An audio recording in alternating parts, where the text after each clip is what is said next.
Hola, ¿qué tal? Muy buenos días, buenas tardes, dependiendo de la hora en la que lo estén viendo. Buenas noches. Bueno, vamos a dar inicio a nuestra sesión, ya la número 4.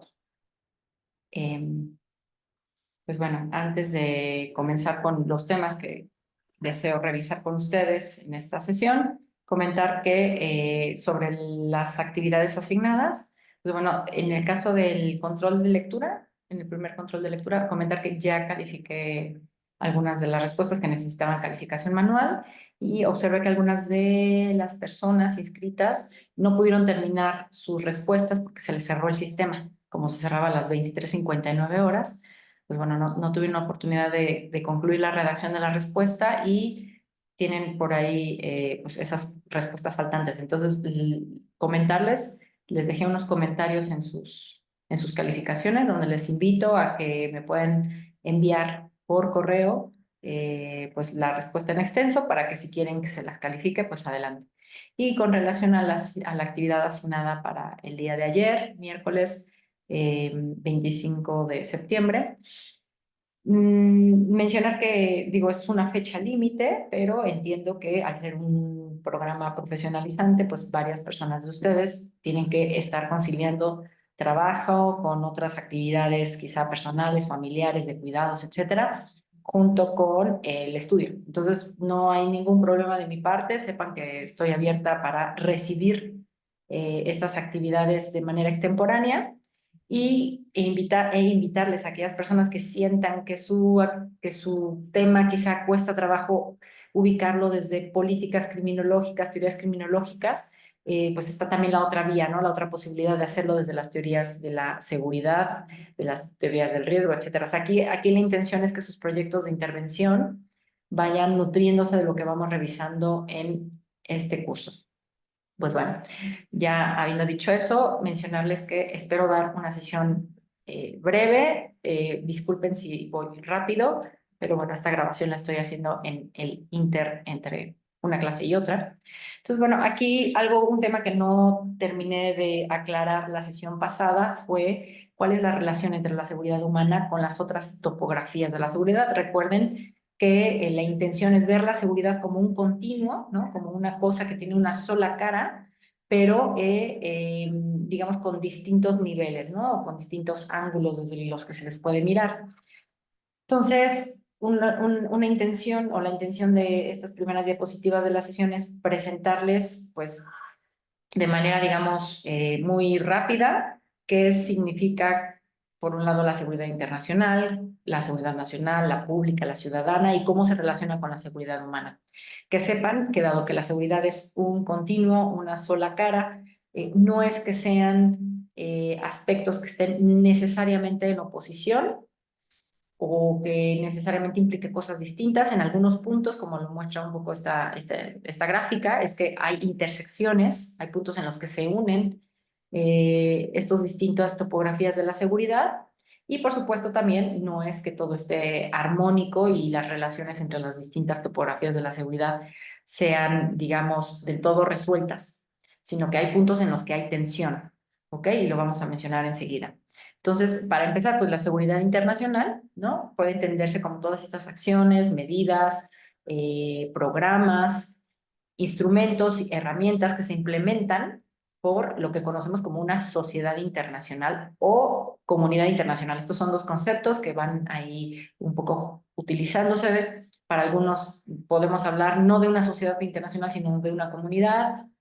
El caso es que el objetivo de estas acciones, de estas medidas, de estos instrumentos, es pues asegurar la supervivencia de quienes, de los estados-nación, ¿sí? Asumiendo que dentro de los estados-nación, a su vez, pues están personas específicas, ¿no?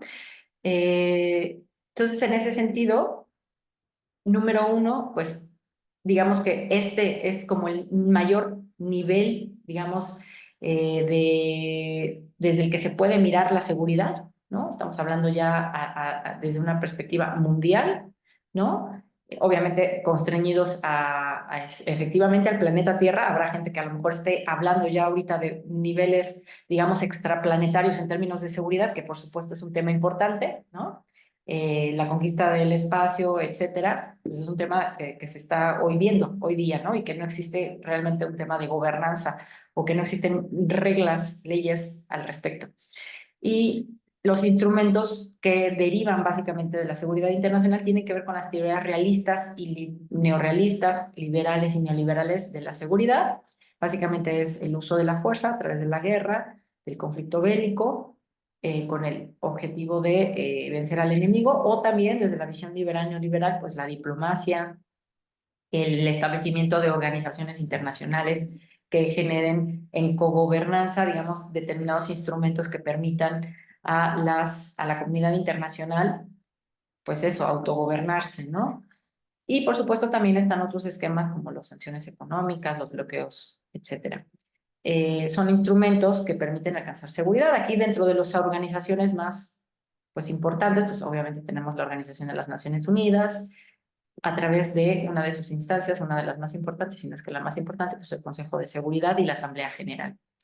Esta seguridad, como lo podemos ver desde esta teoría realista y neoliberal, pues la seguridad es para los estados, ¿sí? Luego tenemos, por supuesto que entonces,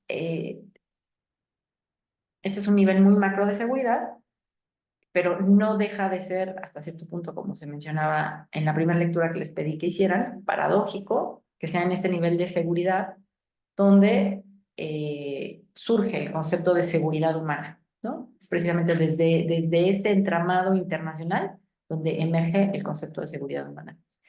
Luego tenemos una topografía más de seguridad, que es la seguridad nacional, que bueno, para algunos autores implica mantener la supervivencia del Estado a través de herramientas como pueden ser el uso militar, el poder económico, el político, obviamente tiene que ver también con el uso de la diplomacia, ¿sí? En el caso de México, que tiene desde inicios del siglo XXI una ley de seguridad nacional, pues bueno, se define por la propia ley como las acciones destinadas de manera inmediata y directa a mantener, por un lado, la integridad territorial, la estabilidad del Estado y la permanencia. O sea, esto tiene que ver forzosamente con cuestiones de territorio, ¿no? Con el hecho de que no se permitan, digamos, por ejemplo, el gobierno de determinadas organizaciones de criminalidad, sean nacionales o transnacionales. Tiene que ver también, pues, evidentemente con que el ejercicio legítimo de la coacción a nivel estatal pues solo le corresponda al gobierno y que por tanto no tengamos pues grupos paramilitares, no tengamos pues grupos sociales que estén tomando las armas, etcétera. Eso entra dentro de la seguridad nacional y también obviamente la defensa del régimen que en este caso pues es un régimen democrático, también entra como un aspecto de seguridad nacional.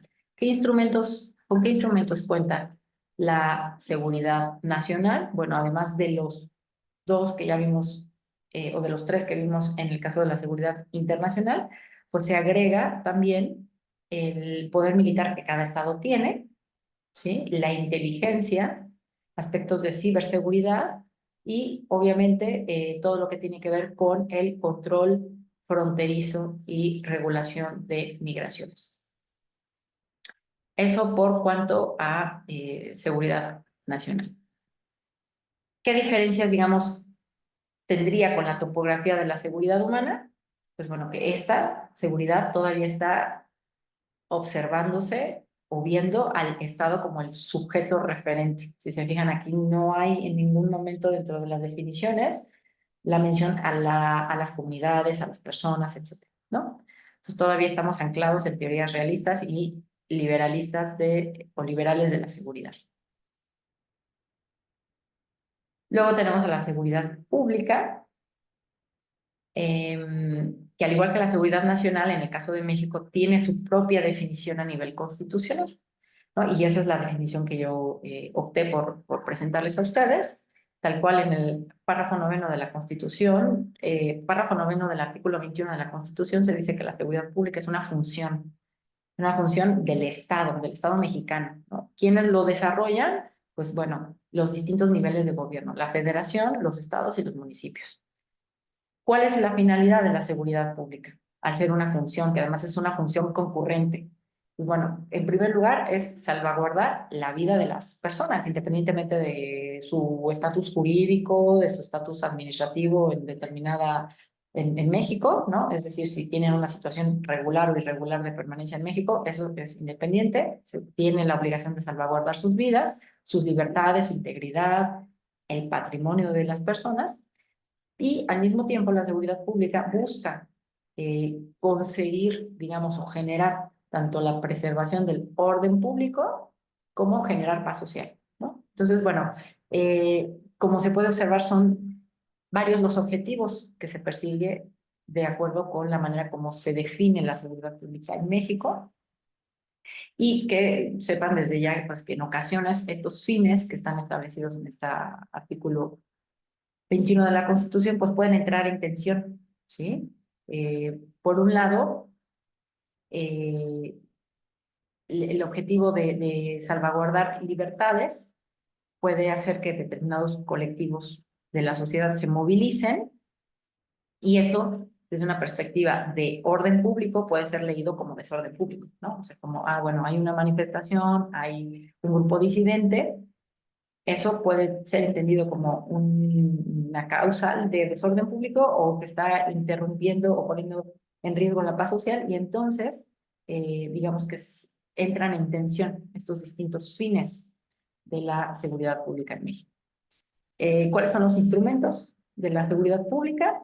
Pues bueno, todo lo que tiene que ver con la prevención, perdón, con la política criminológica, ¿verdad? Prácticamente de prevención de delitos, pero también su reacción. Ya hemos visto en la sesión pasada que a esto se le denominan pues, medidas preventivas coactivas y medidas preventivas no coactivas, pero además de eso, obviamente se insertan dentro de los instrumentos pues las corporaciones que llevan a cabo la aplicación de estos instrumentos, ¿no? Son las fuerzas de seguridad, todo lo que tiene que ver con la reinserción social, e incluso, aquí falta, pero esos agentes privados que también colaboran en la seguridad pública, que básicamente pues, es todo lo que se refiere a seguridad privada, ¿sí? Pues bueno, el sistema de seguridad pública en México contempla a una gran cantidad de autoridades, en las cuales, más allá de las fuerzas de seguridad, se incluyen forzosamente pues, las fiscalías, que son aquellas instancias o autoridades encargadas de perseguir delitos, ¿no? Generar acusaciones, crear o iniciar carpetas de investigación, sostener acusaciones ante los tribunales de justicia. ¿Qué otras autoridades? Pues los mismos jueces, las mismas juezas, sean federales o locales, y todo el sistema penitenciario, ¿no? Más aquellas autoridades que se encargan de la supervisión, por ejemplo, de todo lo que son sanciones distintas a la privación de libertad o salidas alternas al proceso, que bueno, esto ya son cosas muy, muy específicas, pero bueno, sepan que en términos de seguridad pública tenemos a muchísimas autoridades involucradas, a diferencia de la seguridad nacional, donde es un poco, son autoridades únicamente federales, en seguridad nacional, únicamente federales, y son relativamente limitadas, son pocas, pero con mucho peso, ¿no? Estamos hablando de las autoridades de la Secretaría de la Defensa Nacional, de la Secretaría de Marina, de la Fiscalía General de la República, de las áreas de inteligencia, la propia presidencia, ¿sí? Conforman el Consejo Nacional de Seguridad. En cambio, seguridad pública es 3 niveles de gobierno, muchas autoridades, y digamos que aquí, respecto de su contraste con la topografía de la seguridad humana, es que si bien ya aterrizamos el interés de fijarnos en los sujetos, en las personas que habitan en determinado territorio, en determinado país, estas ideas de el orden público, la paz social, muchas veces pueden llegar a ser incluso usadas como una justificación para ir en contra de libertades individuales. Bueno, eso respecto de seguridad pública. Y digamos, dentro de los términos convencionales de seguridad estatal está esta otra idea de la seguridad ciudadana, que intenta ser un una visión un poco más avanzada respecto de la seguridad pública, ¿no? En tanto, coloca ahí sí a las personas en el centro de lo que es la seguridad, del fin de la seguridad, ¿no? Entonces, bueno, si se lee, esta es una definición de 1994 del Programa de Naciones Unidas, donde nos dice que la seguridad ciudadana es aquella situación, es una situación, ya no es una función como la seguridad pública, sino que aquí es una situación en la que las personas gozan de derechos fundamentales, a la vez que las instituciones públicas tienen la capacidad para garantizar el ejercicio de sus derechos y así como responder cuando estos han sido vulnerados, ¿no? Entonces, en el caso de la seguridad ciudadana, digamos que hay una,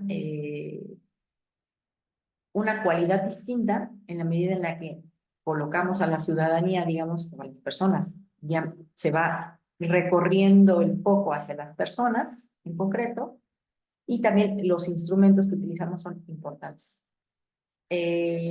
Digamos que podríamos entrar aquí a describir en mayor profundidad la diferencia cualitativa entre seguridad ciudadana y seguridad pública, pero bueno, piensen que seguridad ciudadana lo que intenta es suscribirse por, más bien, circunscribirse en regímenes democráticos, a diferencia de la seguridad pública, que puede darse pues en regímenes autoritarios, dictatoriales. La idea de la seguridad ciudadana es que es una topografía de seguridad que converge en regímenes democráticos, donde la ciudadanía forma parte de la gobernanza, que se les da voz, se les da más allá de votos, se les da voz, se les permite participar en determinadas instancias y además hay un proceso importante de rendición de cuentas de aquellas autoridades que realizan la seguridad ciudadana. Entonces, esas serían como las distinciones importantes a tener en cuenta. ¿Qué pasa? ¿La seguridad ciudadana es seguridad humana? Aquí hay una confusión y es aquí donde digamos que puede incluso pensarse que es lo mismo. Y creo que es importante mencionar que si bien la seguridad ciudadana también tiene un impulso, que se impulsó más bien esta idea de igual, cronológicamente más o menos en el mismo tiempo que la seguridad humana y también fue por instancias internacionales, piensen que la seguridad ciudadana todavía hace uso de la fuerza, ¿sí? Por eso es que dentro de los instrumentos que se prevén está los mismos que se usan en la seguridad pública, pero se le añade la participación ciudadana y se le añade la rendición de cuentas para hacer que efectivamente no haya abusos en el uso de la fuerza, que los recursos se destinen efectivamente hacia donde tienen que ir, etcétera. Y en cambio, la seguridad humana, si bien también ya se centra en la persona, pero va un paso más adelante. No es completamente preventiva, no hace uso de la fuerza, no contempla la participación, digamos, de autoridades policiales desde una perspectiva coactiva. Entonces, en ese sentido, esa sería la diferencia entre seguridad ciudadana y seguridad humana. Pues bueno, aquí termina, digamos, todo lo que tiene que ver con seguridad humana y las distintas las otras topografías de seguridad. Ahora voy a pasar a una cuestión que estaba en el temario, que tiene que ver con herramientas analíticas, metodológicas y de política pública que pueden ofrecer o que se puede ofrecer desde la política criminal y la seguridad humana.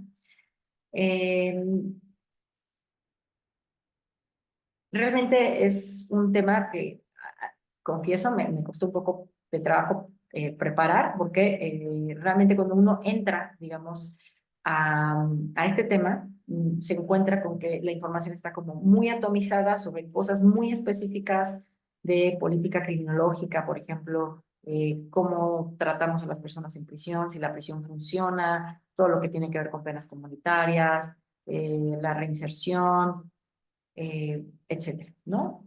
Entonces, traté de tener como una visión más abstracta, no tan aplicada, y en ese sentido, bueno, espero poder transmitir adecuadamente lo que en su momento el programa solicita, ¿no? Entonces, bueno, la idea es que ustedes, que entendamos, ¿no? Que tanto la política criminal, criminológica, como la seguridad humana nos ofrece determinadas herramientas que ustedes como personas que están proponiendo un proyecto de intervención podrían echar a mano de esas herramientas, ¿no? Entonces, bueno, entendamos las herramientas como esos instrumentos, como esos vías, incluso cosas, artefactos que nos sirven para conseguir algo, ¿no? O para hacer algo.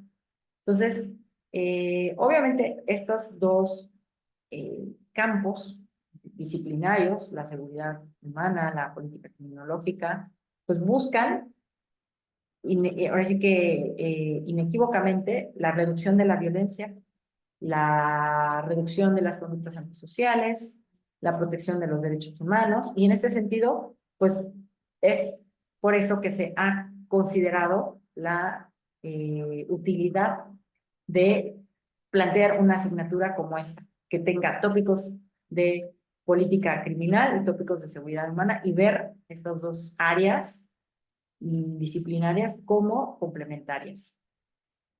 Ya en la sesión pasada les comenté, ¿no? Cómo podemos entender esa relación entre la política criminológica, la criminología, la seguridad, ¿no? Seguridad como un fin, política criminológica en tanto prevención como un medio, ¿no? Y bueno, vamos a observar, o la invitación es a que clasifiquemos. Esta es una clasificación que yo ofrezco, no significa que la haya leído en algún lado, pero me pareció como una clasificación conveniente para efectos de la exposición que haré, ¿no? Tenemos herramientas que son de carácter analíticas, ¿sí? Y otras que son de carácter metodológicas, y otras que a lo mejor teniendo tanto naturaleza analítica como metodológica, se aplican en la política pública, o que son incluso herramientas ex profeso creadas para el diseño de política, diseño, implementación y evaluación de política pública. Las analíticas, digamos que son de carácter sustantivo. Ahorita veremos en qué sentido son sustantivo. O sea, nos dan información que va al fondo, digamos, del problema que estamos planteando. Nos proporcionan datos que nos permiten comprender el fenómeno y nos orientan sobre, obviamente, pues, qué vías podríamos ir tomando de cara a nuestro proyecto de intervención. Luego tenemos las metodológicas, que son de carácter más procedimental, ¿no? O sea, ¿cómo es que arribamos a esta información? ¿Cómo es que la tratamos? ¿Cómo es que abordamos cualquier fase, digamos, de nuestro proyecto de intervención de manera tal que efectivamente, pues, lo que yo estoy recolectando, lo que yo estoy proponiendo, pues tenga cierto nivel de validez, mantenga rigurosidad, o solidez, o sea, fiable. Y bueno, eso tiene que ver con las herramientas metodológicas, ¿sí? Y las herramientas de política pública, pues es básicamente, como les digo, en algunos casos tienen naturaleza analítica o metodológica, pero son estrategias que se utilizan en el ciclo de política pública. Pues empezaría con las herramientas analíticas. Estas herramientas, como menciona aquí la diapositiva, lo que nos permite a nosotros es comprender un fenómeno, ¿no? Un poco la idea es que nos permite entrar a la comprensión de determinada situación que consideramos que es problemática, que consideramos que es insatisfactoria, y nos permite interpretar esas distintas realidades, ¿no? Nos permite, es un marco, ¿no? Respecto del cual vamos a ir analizando la información que vamos recabando, ¿no? Entonces, este tipo de información, perdón, este tipo de herramientas lo que nos permite es, como menciona acá, ¿no? Identificar patrones, identificar cuáles son las tendencias que se han dado en el tiempo sobre el fenómeno que ustedes están estudiando, qué posibles impactos puede tener en el corto, mediano y largo plazo, e inclusive anticipar, ¿no? Efectos no deseados de lo que nosotros estamos, por un lado, viendo como situación de línea base, o sea, lo que es lo que está, o incluso anticiparnos a qué efectos no deseados puede haber de la intervención que yo estoy proponiendo. Bueno, aquí unos ejemplos de herramientas analíticas, pues es la propia, en el caso de política criminal serían las propias teorías criminológicas. O sea, prácticamente las teorías criminológicas lo que nos proporcionan son un marco conceptual, analítico, a partir del cual leemos una determinada situación. Y en ese sentido, un mismo hecho social puede tener distintas lecturas en función de qué teoría criminológica estemos abordando, ¿sí? Pues bueno, pongo aquí el ejemplo quizá que me viene más rápido a la mente, el tema de la criminalidad organizada. El tema de la criminalidad organizada desde una perspectiva de teorías criminológicas tiene muchas lecturas. Por un lado puede entrar la teoría de la asociación diferencial de Sutherland, que nos dice, bueno, pues no es raro ni extraño que los carteles, ¿no? Sean prácticamente negocios familiares. ¿Por qué? Pues porque se van al interior de estas organizaciones gestando, obviamente, determinados patrones que se terminan reproduciendo de padres a hijos, porque pues, los hijos crecen en medio de, o sea, aprenden, replican, reproducen determinados comportamientos, ¿no? Y crecen creyendo que esto es algo normal, ¿no? Entonces, bueno, sería la teoría de la asociación diferencial. Y a lo mejor la teoría, digamos, racional del delito nos diría, no, es que aquí hay un tema, ¿no? Donde pues, los beneficios son muchos, los costos son pocos, dado la alta impunidad que existe en México. Entonces, prácticamente es una elección racional, ¿no? La que realiza la gente cuando se involucra en actividades del crimen organizado. Dicen, tengo mucho que ganar, poco que perder. Pues, entonces, realmente ahí está ya la explicación. Pero habrá otros que digan, no, más bien esto se explica desde la teoría de la anomia de Robert Merton, ¿no? Que básicamente es, bueno, socialmente se crean como muchas expectativas, hay toda una idea de cuál es del éxito, de qué significa ser exitoso en la vida, y no todo el mundo tenemos los medios para llegar a esas aspiraciones. Entonces, va a haber gente que, sobre todo los más excluidos socialmente, que bajo esta presión de llegar a estas expectativas sociales, van a delinquir, ¿no? Van a tener una conducta desviada. Y bueno, eh, eso podría explicar también en algunos casos por qué determinados perfiles de personas terminan involucrándose en la criminalidad organizada, ¿no?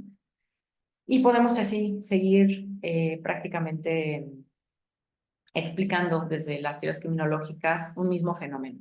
Entonces vean cómo cada una de estas teorías nos ofrecen marcos conceptuales, marcos explicativos distintos, ¿no?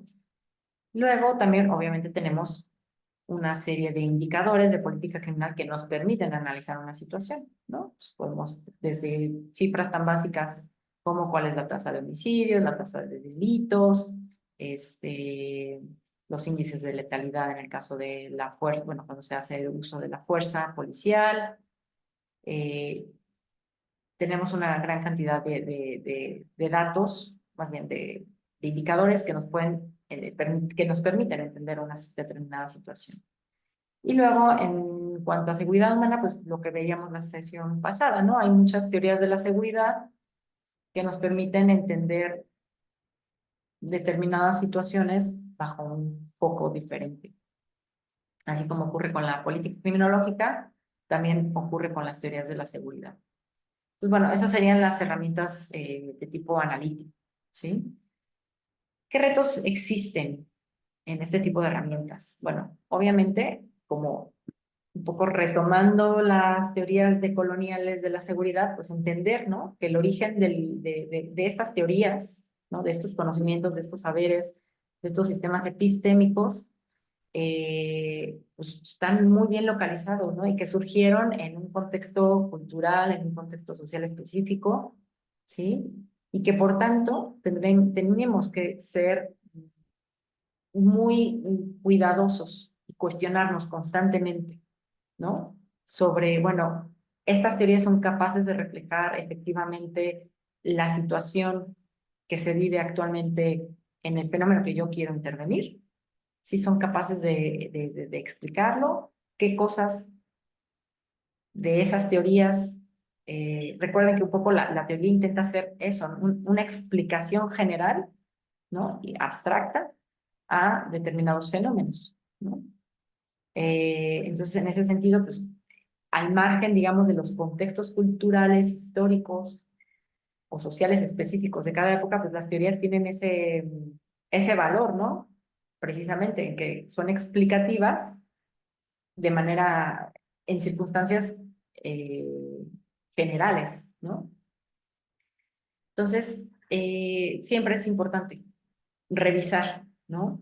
Incluso el tema de quién las escribió, eh, que había, digamos, un poco la biografía, entrar un poco a la biografía de las personas, ¿no?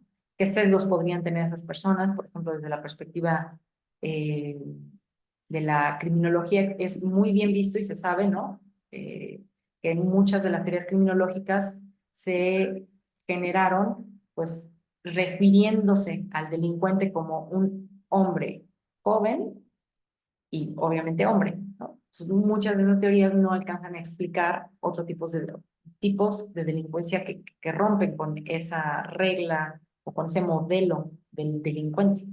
Entonces, ese es un sesgo, ¿no? Entonces, digamos, son retos, obviamente, que se tienen en la materia para al momento en que hacemos uso de estas herramientas. ¿Cómo podríamos resolver estos retos?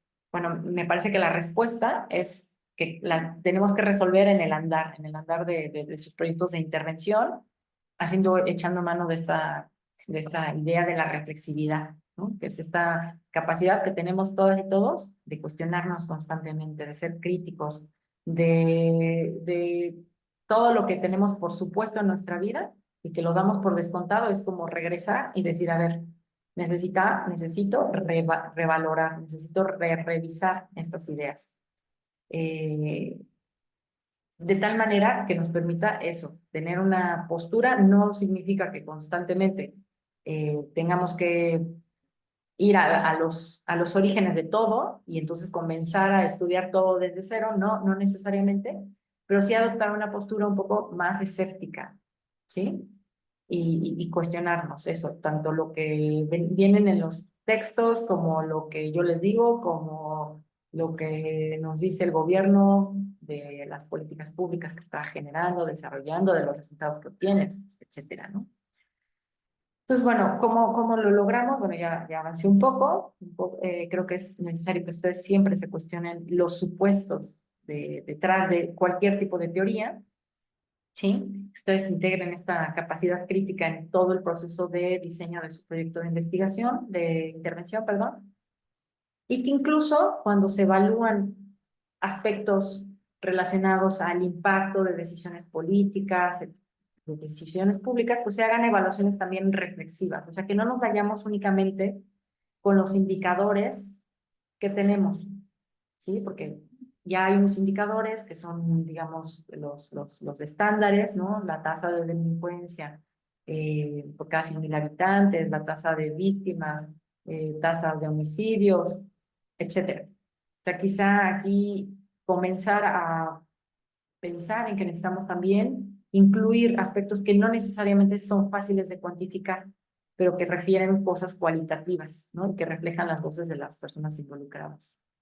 Otra manera de contribuir, digamos, o de actuar de manera reflexiva es que ustedes involucren a los grupos afectados en el proceso de investigación e intervención. Y eso lo vamos a ver más adelante porque tiene que ver con el enfoque de seguridad humana en las políticas públicas.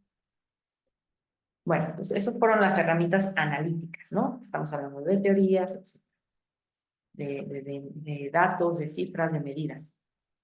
Y luego tenemos las herramientas metodológicas, ¿no? Que como les mencioné, pues son esos procedimientos que ustedes hacen para ya sea recopilar, organizar, procesar información, tomar decisiones, ¿sí? O sea, la información cómo fue recopilada de tal manera que a ustedes les permite tomar decisiones. Obviamente están vinculadas con la manera en que ustedes están elaborando su proyecto de intervención, paso a paso que llevan a cabo, y también, digamos que pensando que su proyecto de intervención es como un mini ejercicio de política pública, obviamente les acompaña estas herramientas pues, en todo el proceso de su diseño de intervención, ¿sí? ¿Qué es lo que nos permite? Como les decía, es que los datos y la información sean válidos, sean fiables para la toma de decisiones. Y también tiene que ver con cómo involucramos a, a las partes afectadas, ¿sí?, en la recolección de la información. Bueno, pues algunas herramientas metodológicas, ¿sí?, que se dan tanto en la política criminal como en la seguridad humana, pues está, por ejemplo, la participación comunitaria en políticas públicas, el enfoque participativo, el método comparado, eso ya yo no entro, porque ustedes lo van a ver, los estudios de caso, la revisión sistemática de la literatura, los metaanálisis, son algunos ejemplos de herramientas metodológicas que pueden a ustedes adoptar. Aquí yo les puse que se usan en política criminalística o criminal y seguridad humana, no son exclusivas de estos ámbitos o disciplinas. Realmente estas herramientas se usan en una gran cantidad de disciplinas y no son privativas de estas dos disciplinas. Y por último, tenemos las herramientas de política pública. Básicamente estas, como les dije, pueden tener una naturaleza mezclada, pueden ser incluso de naturaleza analítica, pero las usamos en política pública, ¿no? O derivan de datos analíticos y se trata de instrumentos, de estrategias, de directrices que me permiten en su momento diseñar, implementar y evaluar determinadas eh, intervenciones, ¿no?, que buscan resolver problemas públicos. Obviamente estas herramientas de política pública se pueden dar en cualquiera de las fases de la política pública. Tampoco entro demasiado aquí porque tienen incluso una gran cantidad de asignaturas sobre estos temas, únicamente como para que comprendamos a lo que me estoy refiriendo, es que, bueno, desde una visión muy de artefacto o de una invención que se ha hecho académica, es la creación de esta idea del ciclo de la política pública, ¿no? Entonces es una creación que nos permite a nosotros ubicarnos cronológicamente, ¿no?, y poner un poco de orden a lo que en realidad y en la vida cotidiana la política pública no tiene orden, ¿no? Pero bueno, básicamente toda política pública aspira a tener una fase de diagnóstico, de diseño, de definición del problema, después una fase en la que implementamos, en la que ejecutamos lo que dijimos que íbamos a hacer, y finalmente una fase en la que evaluamos cuál fue el impacto de lo que de lo que propusimos y aplicamos, ¿no? Pues bueno, digo que es un artefacto porque aquí aparece bastante ordenado. Como les digo, en la realidad los problemas públicos tienden a surgir de manera inesperada, las soluciones no se tiene demasiado tiempo para crear soluciones ni para hacer diagnósticos exhaustivos, y muchas veces cuando implementamos, pues no se implementa de la mejor manera, ¿no?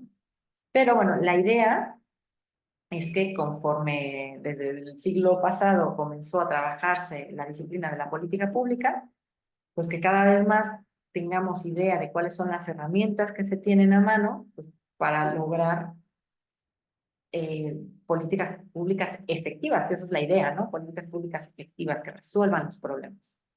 Entonces, bueno, aquí, por ejemplo, les menciono que dentro de la política pública, de cualquier tipo de política pública, tenemos herramientas de carácter normativo, es decir, aquellas que nos prescriben cómo debe de ser determinada política pública. Y en el caso de la política criminal y de seguridad humana, pues entran perfectamente estas herramientas normativas que nos obligan a implementar determinados enfoques, ¿no? El enfoque de derechos humanos, el enfoque de igualdad de género, el enfoque de seguridad humana mismo, ¿sí?, el enfoque de cultura de paz. Son un ejemplo de herramientas, incluso sobre las cuales hay manuales. Ustedes pueden buscar en internet manuales para transversalizar derechos humanos en política pública, para transversalizar la perspectiva de igualdad de género en política pública, y van a encontrar ya las herramientas más en concreto, ¿no? El paso a paso de cómo lograr. Por si les interesa, bueno, que sepan que existen.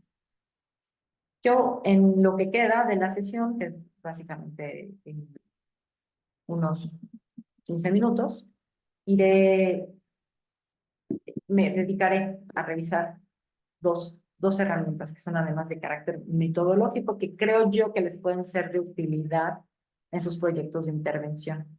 Por un lado, la revisión sistemática de literatura, y la otra es cómo aplicamos el enfoque de seguridad humana en la primera fase de la política pública, que es el diseño, ¿no? Y lo voy a ver también muy por encima.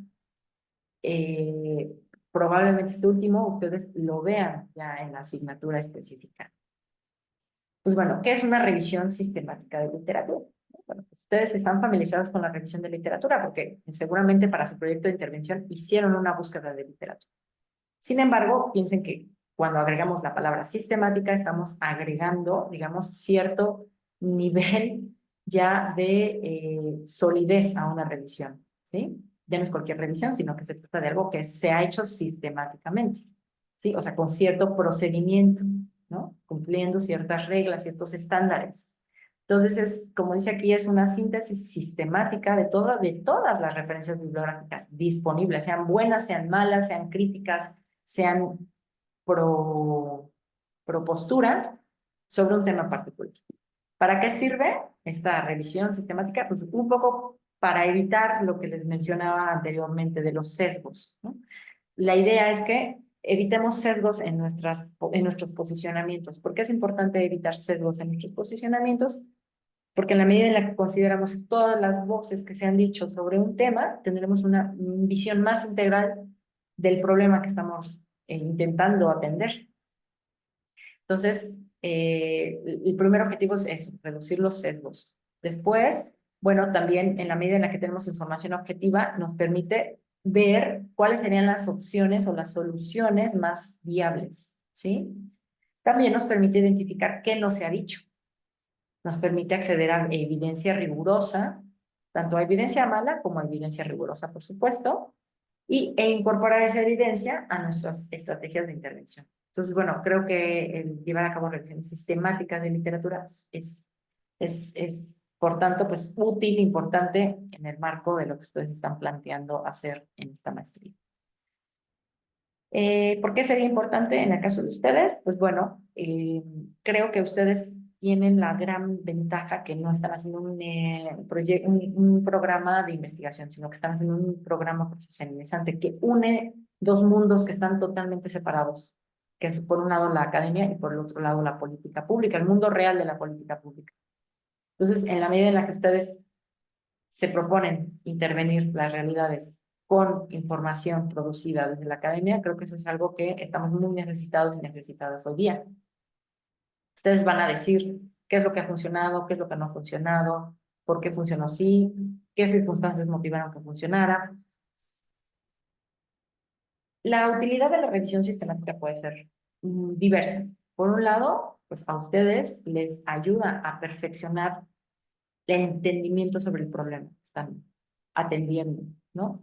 También les permite ser creativos en la medida en la que en otras jurisdicciones, en otros países, a lo mejor se han realizado estudios sobre soluciones que se han propuesto a esos problemas similares y entonces en ese sentido les amplía las posibilidades de intervención, ¿no? También, obviamente, no significa que podamos hacer transferencia, esto que acabo de decir, de que vemos en otros lugares y miramos y podemos replicar. No se trata de hacer de hacer un trasplante, como diríamos, ¿no? Sino que es importante nada más pues, revisar que ahí hay una experiencia, ver cuáles fueron los resultados y en su momento analizar en el contexto específico si es plausible. Obviamente hay toda una manera, una metodología para llevar a cabo la revisión sistemática, ¿no? Obviamente, la revisión sistemática nos permite, número uno, entender el problema, entender soluciones y qué cosas considerar al momento de plantear soluciones. O sea, básicamente la revisión sistemática dentro de una perspectiva de intervención pública nos ofrece, digamos, esos tres aspectos, ¿no? Ahora, eh, la idea es que cuando estamos abordando un tema en particular, pues buscamos, ahora sí que en base de datos, ustedes, no tengo las diapositivas, pero si gustan, puedo dejar esas diapositivas sobre las bases de datos disponibles en las que ustedes pueden buscar, incluso algunas de abiertas, recursos abiertos, donde pueden buscar literatura que se haya producido en el tema que ustedes estén investigando. Entonces, vean cómo la utilidad de la revisión de la revisión sistemática de literatura puede ser mucho. Ahora ustedes dirán, bueno, ok, nos ayuda a delimitar el problema, nos ayuda a saber a partir de estudios qué soluciones funcionaron, ¿sí? ¿Cuáles fueron los costos de esas soluciones? Quizá podremos encontrar esa información. ¿O qué aspectos tenemos que tener en cuenta respecto de situaciones donde ya hubo una propuesta de solución y hubo una evaluación posterior y seguramente saldrán aspectos positivos, áreas de oportunidad, etcétera? Entonces, todas esas cosas hay que considerar. Aquí la cuestión es cómo la hacemos, ¿no? Entonces, bueno, piensen que aquí está, toda esta es información tomada de un manual, cuya información la pondré en el campus virtual, ¿sí? Que básicamente nos invita a eso, a generar revisiones sistemáticas de literatura. Claramente, lo más común es que cuando estamos haciendo un trabajo de investigación o un proyecto de intervención, pues hagamos revisiones tradicionales de literatura, es decir, no sistemáticas, ¿no? Aquí están digamos, la descripción, ¿sí? Uno no se hace consciente de cuál es el proceso de búsqueda, no registramos en qué bases de datos ya buscamos, cuáles son nuestras claves, nuestras palabras claves con las que buscamos, cuáles fueron el marco temporal en el que hicimos la búsqueda, ¿sí? Y entonces vamos encontrando información y la vamos ahí guardando en una carpeta en nuestra computadora y no generamos ningún criterio para incluir o excluir los productos de investigación que estamos accediendo. Eso sería una revisión no sistemática, ¿no? Luego, la idea es que nosotros, pues, por lo menos intentemos hacer una revisión sistemática, ¿no? Que bueno, aquí en la definición decía, revisamos toda la literatura. Obviamente eso, pues en un escenario ideal con recursos ilimitados, tiempo ilimitado y sin necesidades humanas, pues lo podemos hacer, pero eso no es realista. Entonces, la idea sería que ustedes se buscaran una base de datos específica sobre la que ustedes acostumbren trabajar, que se planteen palabras clave específicas, lo más amplias posibles, que abarquen lo más que se pueda su problema de investigación o, o el problema sobre el que quieren intervenir, y que hagan, ¿no? Un registro de tal día busqué tal palabra, tal día busqué tal otra palabra, ya busqué este término, ya busqué este otro término, y siempre en la misma base de datos y siempre haciendo las búsquedas en el mismo marco temporal, en el caso de que tengamos posibilidad de manejar un rango, digamos, de búsqueda, ¿no? A lo mejor los artículos de los últimos 5 años. Bueno, mantener ese mismo criterio en todas las búsquedas.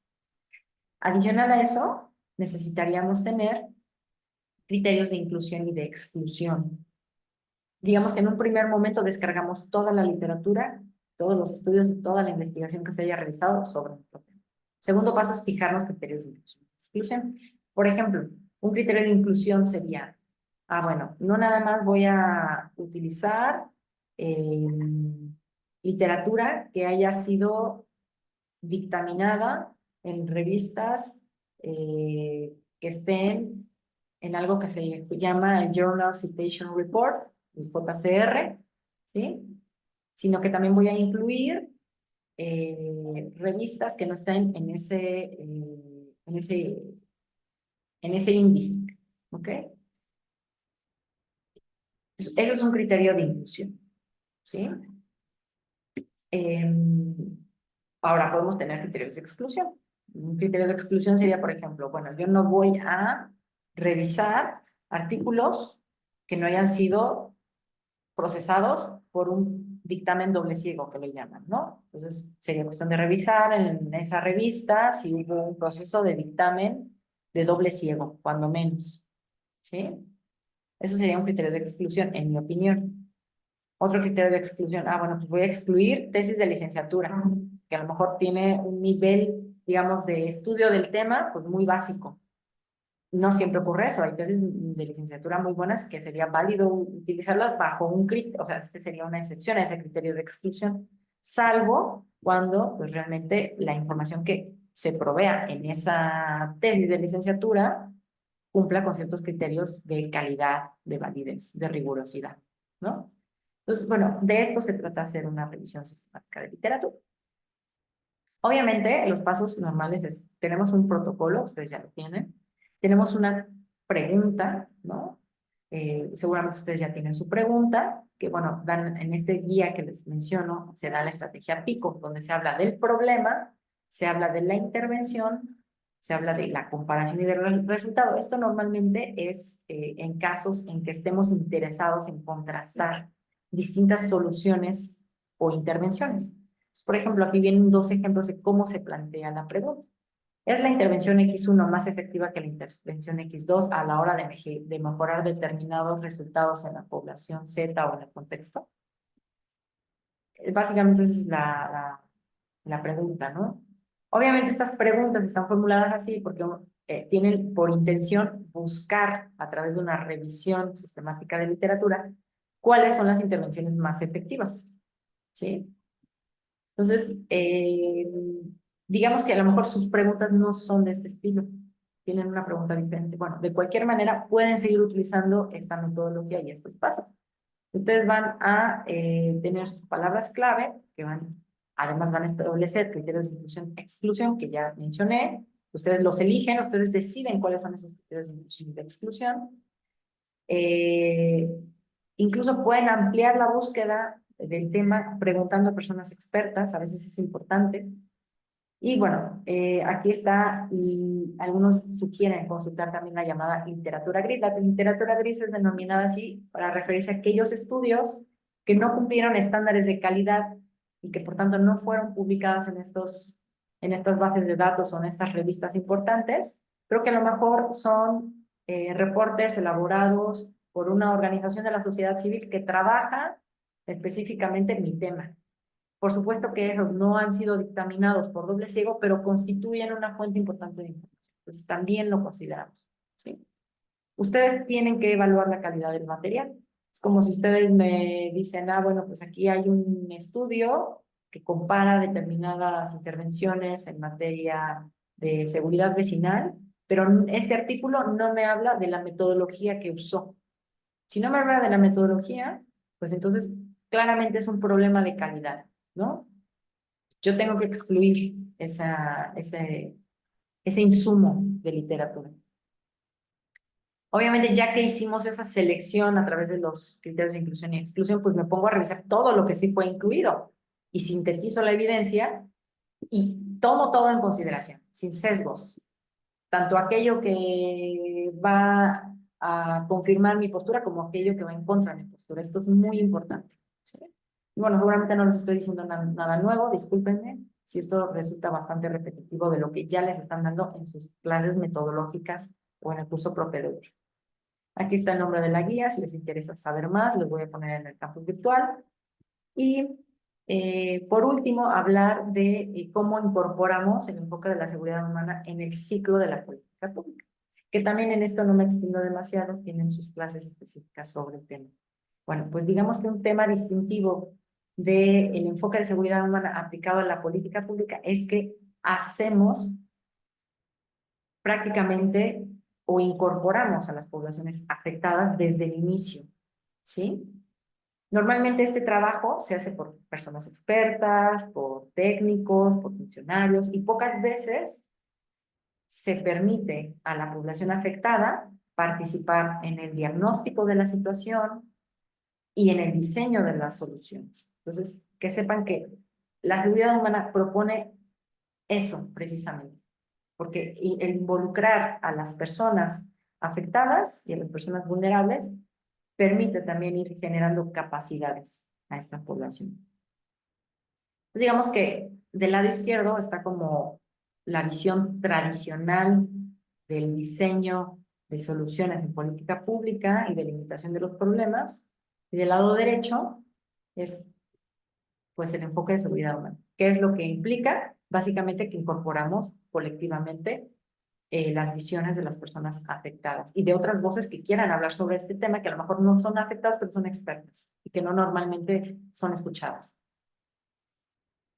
Entonces, bueno, la seguridad humana, este enfoque lo que nos hace es, tradicionalmente, la política pública no es un tema muy, digamos, ordenado, como ya les dije, sino que son procesos inestables, desestructurados, impredecibles, donde muchas veces eh, interviene pues quiénes están en el poder, cuáles son las preferencias de la gente que está en el poder. No necesariamente se atienden eh, o se dan soluciones las más idóneas, sino que tienen que ver con valores de la persona que toma la decisión u oportunidades de elección, ¿no? Digamos que la seguridad humana nos propone cambiar esa mirada de la manera en cómo se generan los problemas, cómo se determinan los problemas que requieren atención. Y nos proponen mirar primero a las personas que están en situación de vulnerabilidad. Entonces ya no se trata de mirar primero, en términos estrictos, cuál es el problema, sino más bien quiénes, ¿no? ¿Quiénes son los más vulnerables? Bajo esta idea de la Agenda 2030, de, bueno, no dejar a nadie atrás, ¿sí? Entonces, obviamente, seguridad para quién estamos hablando para las personas, ¿no? ¿Seguridad de qué? Bueno, la primera etapa es eso, ver quiénes son las personas afectadas. En una segunda etapa es, vamos a ver de qué las necesitamos proteger o en qué sentido son vulnerables o dónde necesitamos generar capacidades. Entonces necesitamos analizar cuáles son las necesidades, las amenazas, vulnerabilidades y su impacto en las amenazas en emisiones de seguridad humana. Un segundito, por favor.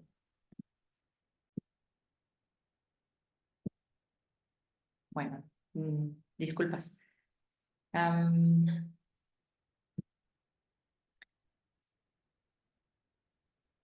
Entonces, bueno, pasaron ya varios minutos y entonces me puse con otra cosa y regreso aquí y no recuerdo exactamente dónde me quedé, pero según yo estábamos viendo, claro, el primer paso para incorporar el enfoque de seguridad humana en las políticas públicas es decir quiénes son las personas que están en situación de vulnerabilidad, ¿no? O que han sido vulnerabilizadas también. Y luego, bueno, pues vamos a entender cuáles son esas amenazas, esas capacidades, esas brechas. Y finalmente, elegir las estrategias, ¿no? La seguridad por cuáles medios. Entonces, bueno, aquí ustedes irán viendo a lo largo de todas las clases relacionadas con política pública que existen determinadas etapas que se tienen que cumplir, ¿no? Obviamente, para quienes van al área de seguridad humana, creo que esta parte de política pública no la tienen tanto. Entonces, también voy a poner dentro del campus virtual la guía con la que me basé para realizar esta presentación.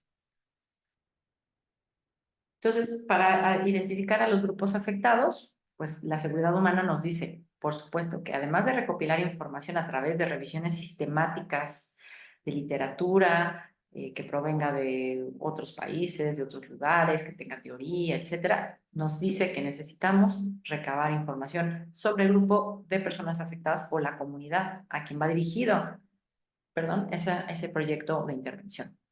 Esto obviamente tiene que ver con lo que les mencioné anteriormente sobre la reflexividad, ¿no? Entonces aquí tenemos que ser bastante reflexivos sobre qué tipo de información recabamos. Y esto pasa por lo que mencionamos en su momento sobre la colonialidad de saberes, ¿no? Así, por poner un ejemplo, en 2002 sale un libro, ¿no? En el que se analiza el impacto que tienen determinados textos, o en general los textos que se producen a nivel mundial sobre la paz y la guerra, ¿no?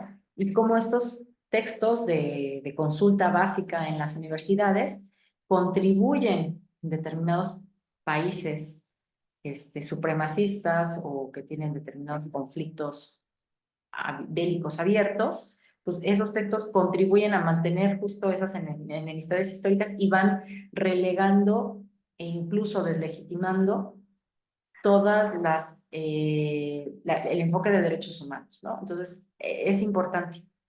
cuando recopilemos información sobre el grupo de personas o comunidad afectada, ya sea que busquemos directamente a ese grupo de personas para recopilar la información o que la obtengamos de otras vías, pues ser bastante reflexivos al momento de seleccionar la información o de darle el peso específico.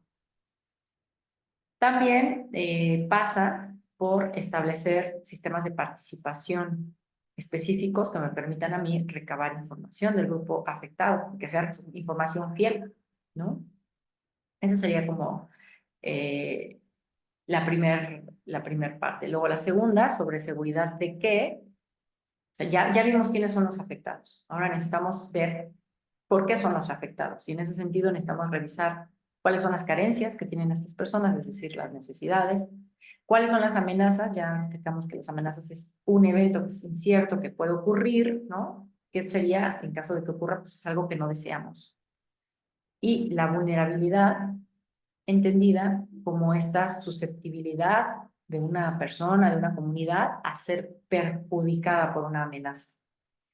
Su vulnerabilidad se vincula con la capacidad que tiene esa persona de responder frente a esa amenaza, ¿no? Entonces necesitamos identificar qué es lo que necesitan estas personas, cuál es la amenaza que está detrás, qué tan vulnerables son. Pero no nada más ver lo negativo, sino que también necesitamos conocer qué de positivo existe en esa comunidad, ¿sí? ¿Qué capacidades cuenta esa comunidad? Que pueden ser capacidades, como se menciona aquí, pues materiales, económicas, físicas, capacidades sociales, en términos de, bueno, qué nivel de tejido social existe aquí, qué nivel de unidad hay aquí, o capacidades psicológicas, ya sea de psicología social o psicología individual, la resiliencia, ¿sí? Entonces necesitamos obviamente también mirar estas partes positivas. Y por último, identificar brechas, es decir, qué nos falta, ¿no? Digamos, para reducir una situación que resulta amenazante. ¿Qué podemos mejorar en términos de capacidades? ¿Qué podemos mejorar en términos de protección? ¿Qué podemos mejorar en términos de solidaridad? Que son las estrategias que usa la seguridad humana. Recordarán en la sesión pasada que vimos que la seguridad humana no usa la fuerza, sino que se basa, básicamente se funda en el mejoramiento de la situación de las personas, es decir, en empoderarlas, en protegerlas también y por último, en generar redes de solidaridad entre las personas, porque no todas las respuestas vienen del Estado.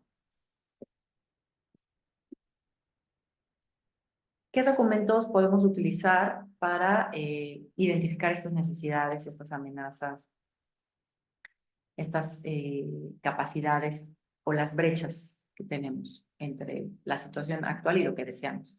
Pues bueno, obviamente aquí es regresar un poco a la revisión sistemática de literatura, ¿no? O sea, podemos obtener evidencia de hechos, que sería un poco literatura gris, ¿no? O literatura también científica, datos estadísticos e índices, evidencia basadas en percepciones de grupos afectados. Podemos correr encuestas, hacer grupos de enfoque, hacer entrevistas y considerar que, bueno, podemos contar con cualquier tipo de documentación.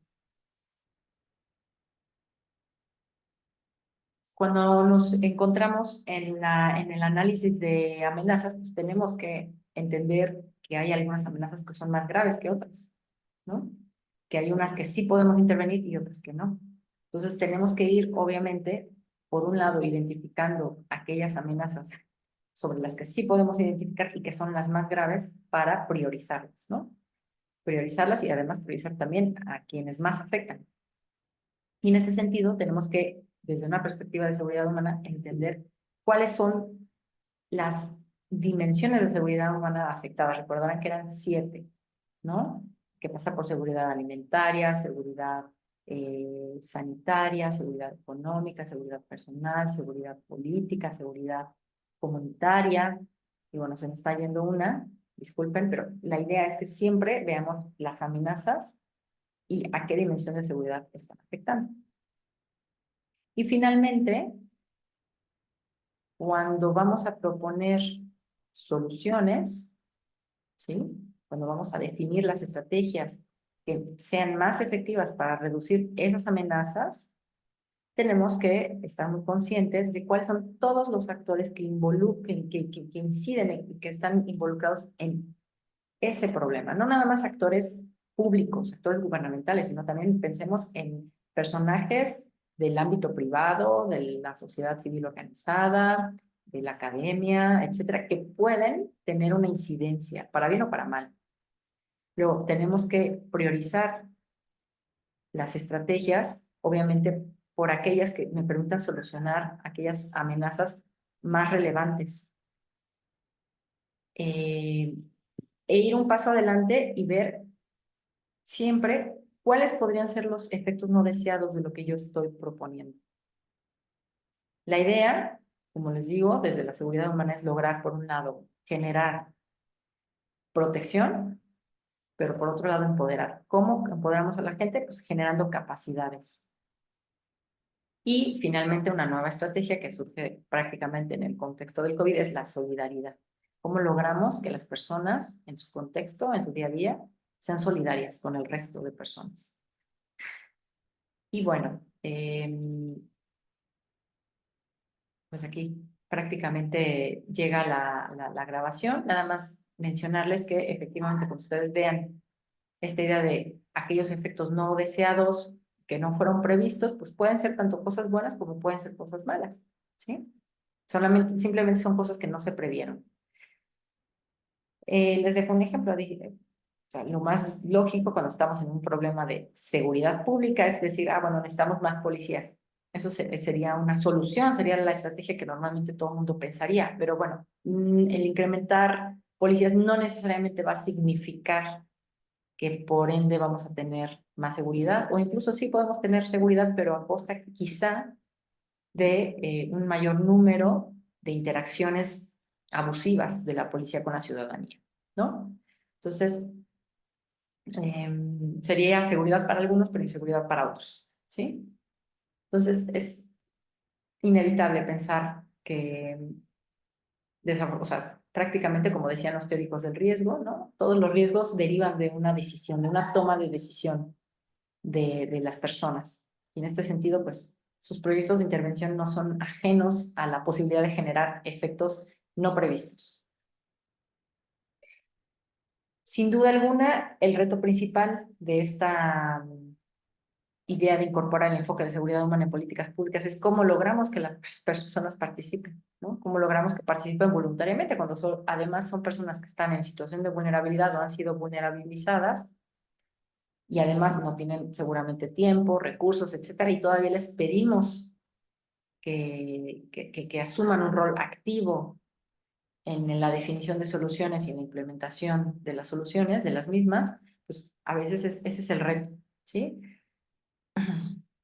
Si alguien está interesada, podemos profundizar en estos temas.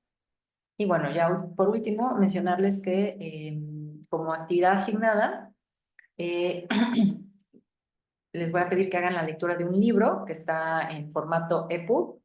Espero que puedan descargar algún lector porque no lo conseguí en PDF.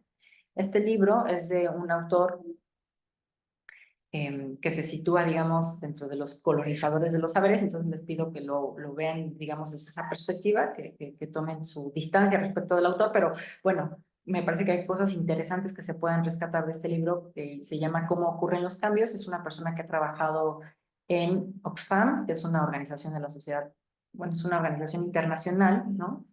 Trabaja temas de pobreza, de desigualdad social, y bueno, su libro habla sobre su experiencia, ¿no? Cómo ocurren los cambios. Entonces, les pido que lean la última parte.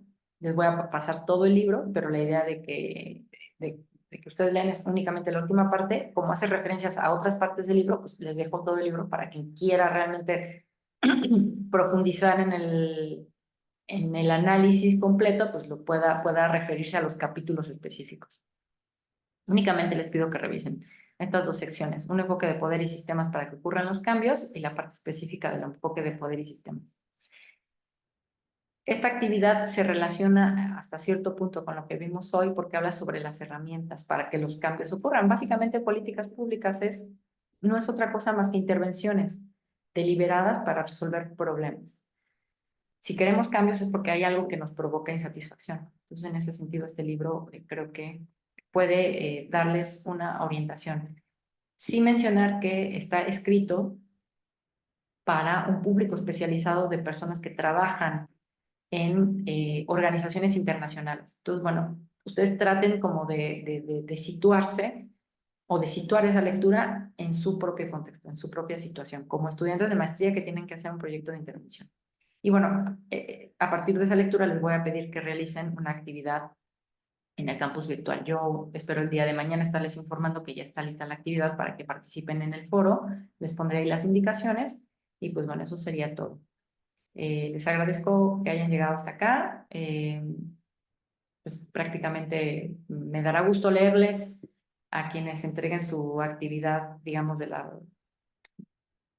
realizar, o bueno, que realicen su actividad que había designado para el día de ayer, que había asignado para el día de ayer, y quien pueda también participar en el foro, que la ideal es que sean todas y todos, también me dará gusto leerles. Muchas gracias, que estén muy bien.